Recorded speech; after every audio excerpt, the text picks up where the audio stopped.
안녕하십니까. 오늘 설교 제목은 에너지의 근원 예수님이십니다. 말씀은 요한복음 15장 5절입니다. 제가 15장 5절 읽겠습니다. 나는 포도나무요 너희는 가지라. 그가 내 안에 내가 그 안에 거하면 사람이 열매를 많이 맺나니 나를 떠나서는 너희가 아무것도 할 수 없음이라. 지금 러시아와 우크라이나가 전쟁을 하고 있습니다. 이 전쟁의 결과로 유럽은 지금 심각한 에너지 위기를 맞고 있습니다. 특히 국내 가스 55%, 또 석유도 3분의 1을 러시아에 의존하고 있는 독일은 이 에너지 위기가 정말 심각하다고 합니다. 올해 경제 손실을 약 82조 원을 예상한다고 합니다. 내년에는 약 1천억 유로, 이제 한국 돈으로 계산하면 135조 원의 경제 손실을 예상합니다.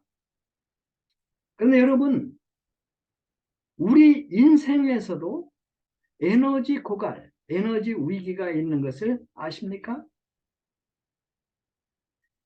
어제 제 사랑하는 조은정 조카 딸이 이제 정말 잘생기고 멋있는, 또 마음도 따뜻한 김도환 신랑님과 행복한 결혼식을 했습니다.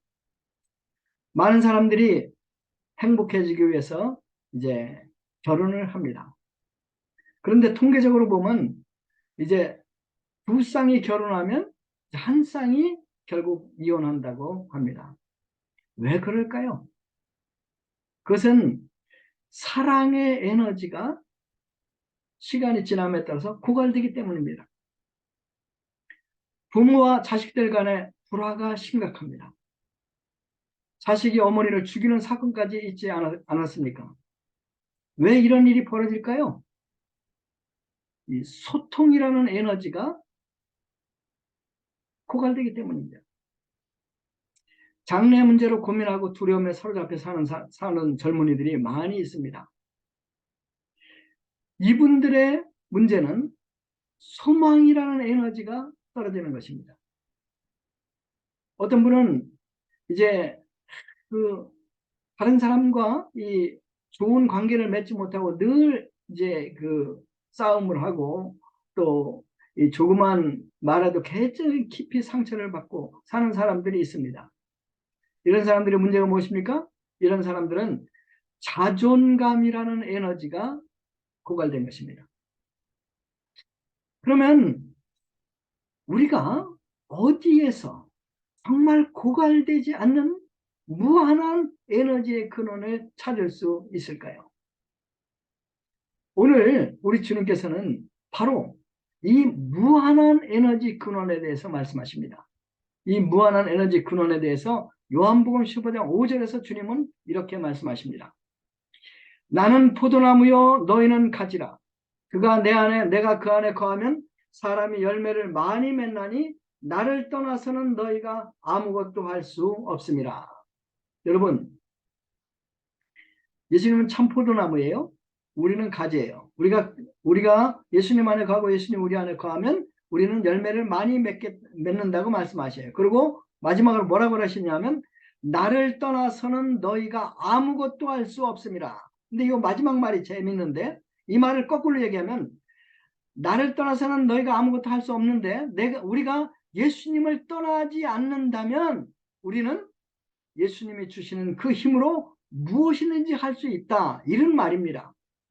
그렇습니다. 예수님은 이 말씀을 통해서 당신께서 무한한 에너지의 근원이심을 선포하고 계시는 것입니다. 예수님은 참 포도나무이십니다. 우리가 다만 그에게 붙어만 있으면 우리는 주님의 에너지를 충분히 공급받고 많은 열매를 맺게 됩니다. 행복한 인생을 살게 됩니다. 풍성한 인생을 즐길 수 있습니다. 이것이 바로 우리가 원하는 것입니다. 가지들이 할 일 딱 한 가지예요. 포도나무에 붙어 있는 거예요.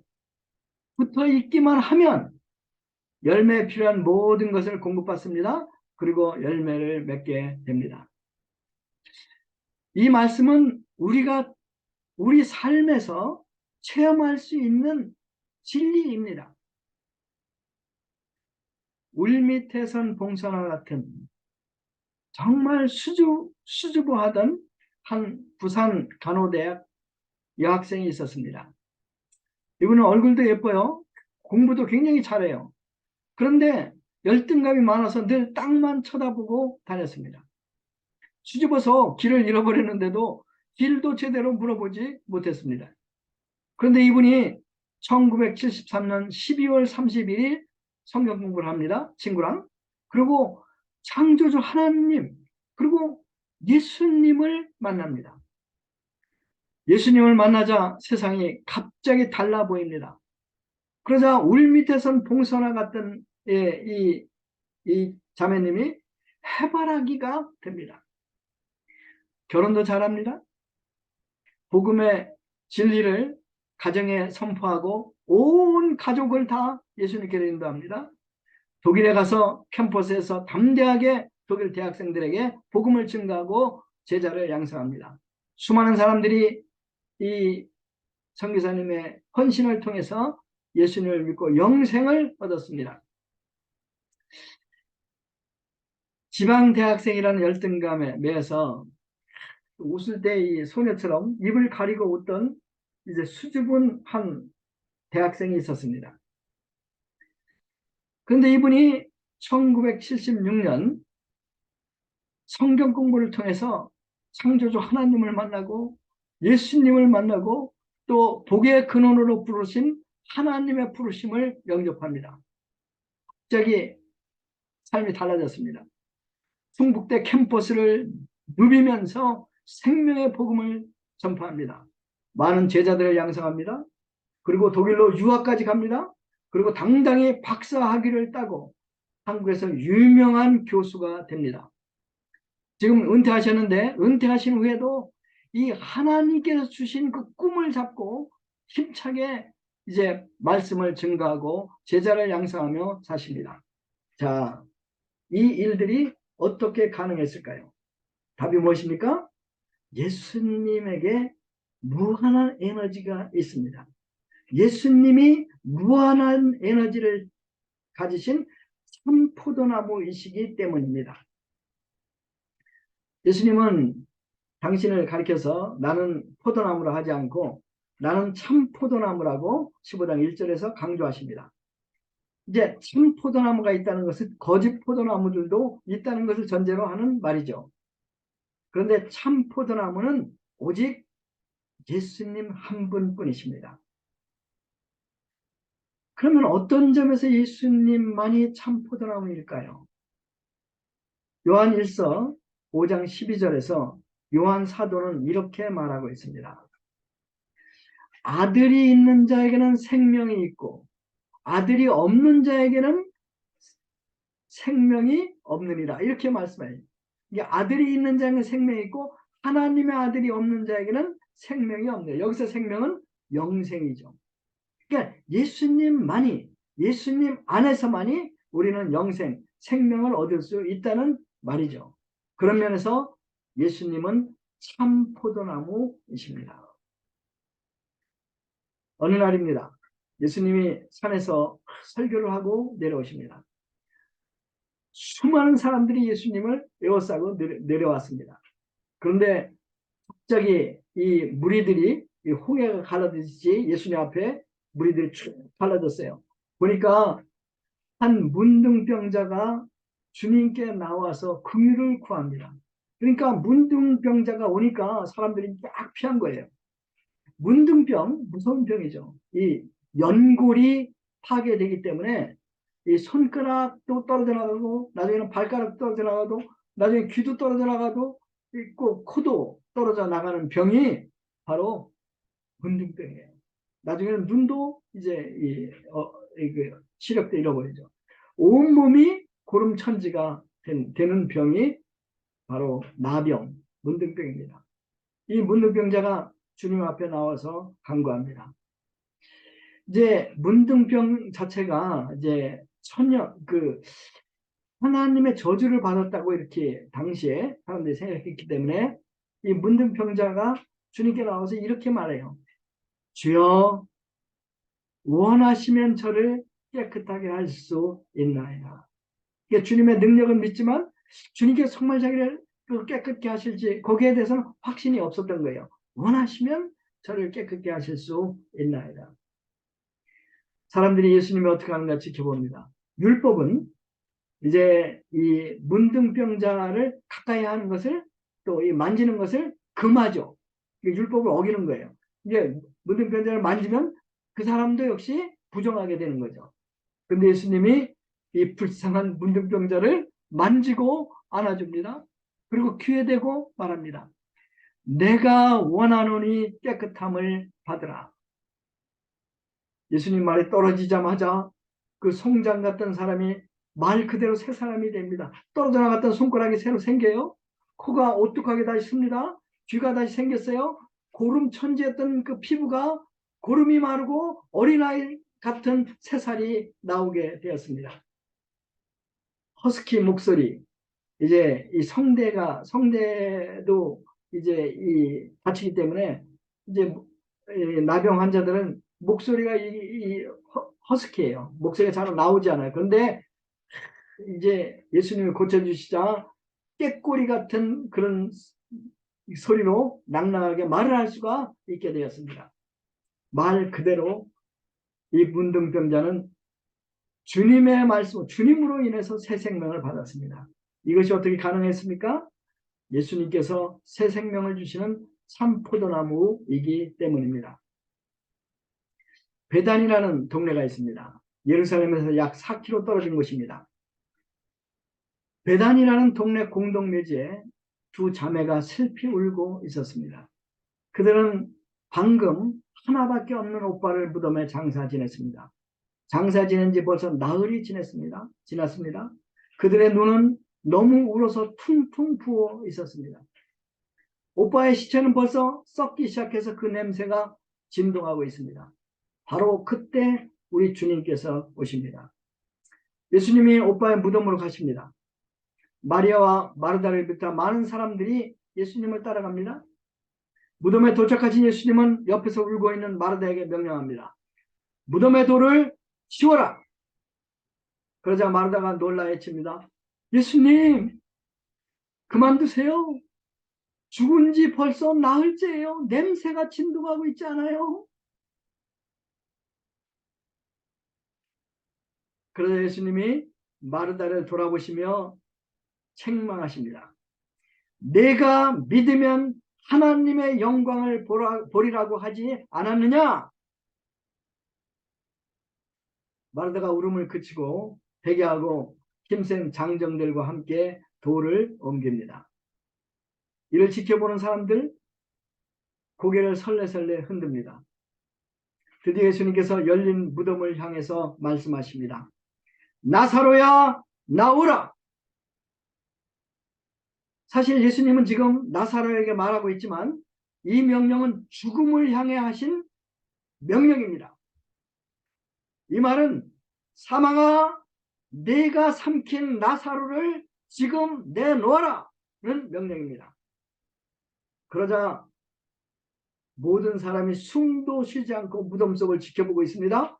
그런데 무덤 안에서 부스럭거리는 소리가 나더니 여물한 시체가 이제 여물했기 때문에 이제 걸어 나오지는 못하고 제 생각에는 이제 통통거리면서 튀어나왔을 것 같습니다.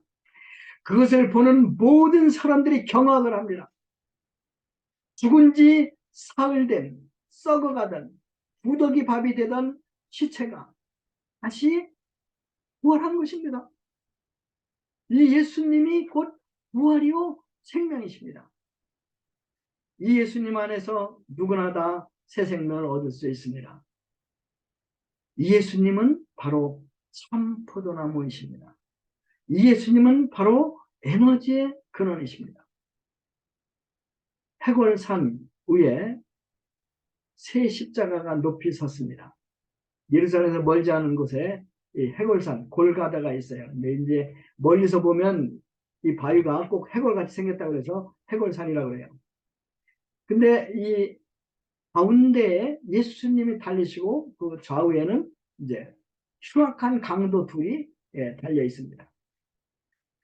예수님을 따르던 자매들이 멀리서 울며 슬피 울고 있습니다. 가장 슬피 우는 자는 바로 예수님의 친모 마리아였을 것입니다. 아마 마리아는 당신의 아들이 십자가 못 박혀 이 고통을 당하는 것을 보시고 몇 번이나 실신하셨을 것입니다. 수제자였던 요한과 베드로도 어떻게 할 수 없이 그냥 옆에서 두려움에 사로잡혀 사색이 되어 있습니다. 미움과 저주와 슬픔과 두려움의 해골산 높은 곳에 주님은 달려 있습니다. 그런데 이 해골산 가장 높은 곳에 달려있는 주님께서 그 누구도 상상치 못한 기도를 하십니다. 어떤 기도입니까? 아버지, 이들의 죄를 용서하여 주십시오. 이들은 자기가 하는 일을 알지 못합니다. 이들이 정말 자기가 하는 일을 알지 못해요? 알죠. 그런데 예수님은 우리 죄를 위해서 당신의 생명을 유월절 어린 양으로 드리면서 그 희생의 근거에서 가장 먼저 자기를 죽이는 살인자들을 위해서 기도하십니다.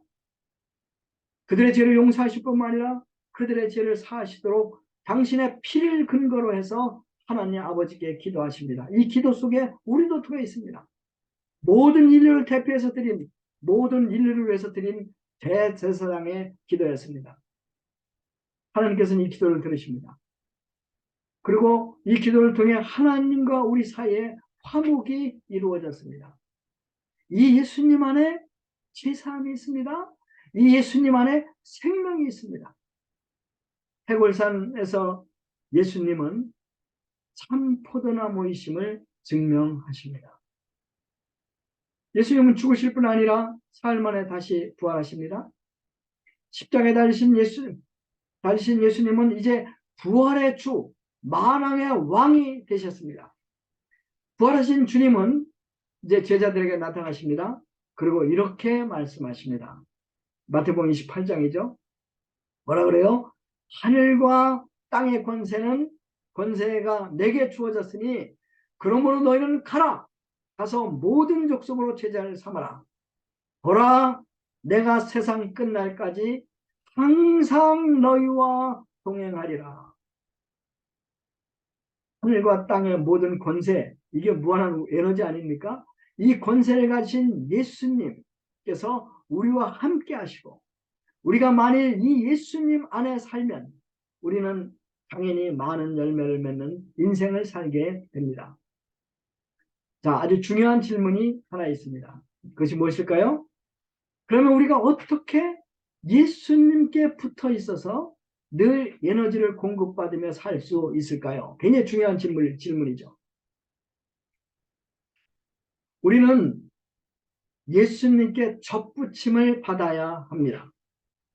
예수님이 참 포도나무이지만 우리가 그 안에 접붙임을 받지 못하면 아무 소용이 없는 거예요. 여러분 혹시 나무 접 붙여보셨어요? 어떻게 접 붙이죠? 원나무에 상처를 입힙니다. 그리고 상처 속에 접붙일 가지를 끼워 넣고 꽁꽁 묶어요. 그럼 이제 어느 정도 시간이 지나면 이 가지가 원목의 일부가 되어서 원목이 주는 영양과 물을 공급받습니다. 이와 같이 우리도 예수님께 접붙임을 받아야 돼요. 어떻게 받을 수 있습니까? 예수님의 상처 속에 우리가 들어가야 돼요. 거기가 우리가 접붙일 장소예요. 예수님의 손과 발과 옆구리에 난 상처 속으로 우리가 들어가서 그분의 피를, 그분의 사랑을, 그분의 은혜를 먹고 마셔야 해요. 그러면 우리는 예수님의 지체가 되고 참 포도나무의 가지가 되고 예수님이 주시는 그 모든 은혜와 축복과 에너지를 공급받으며 살게 됩니다.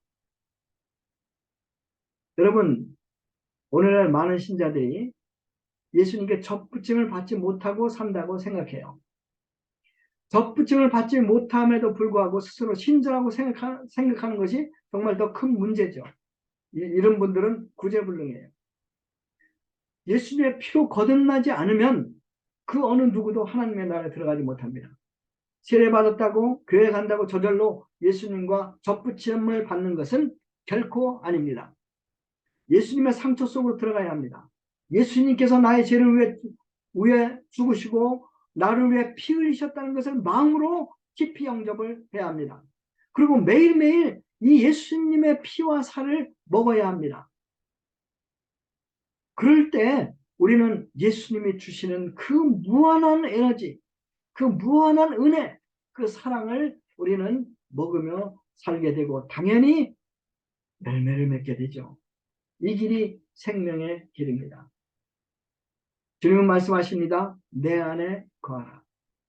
주님은 우리가 무늬만 신자인 것을 원하지 않습니다. 예수님은 우리가 들쑥날쑥 신자가 되는 것도 원하지 않습니다. 우리 모두 예수님에게 꽉 붙어 있어서 행복하고 좋은 열매를 풍성하게 맞는 삶을 살 수 있기를 기도합니다.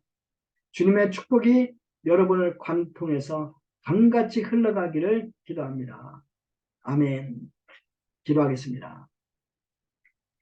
예수님, 감사합니다. 저희들이 예수님과 상관없이 저희들 죄 때문에 죽고 심판받고 지옥에 떨어질 자인 것을 저희들이 압니다.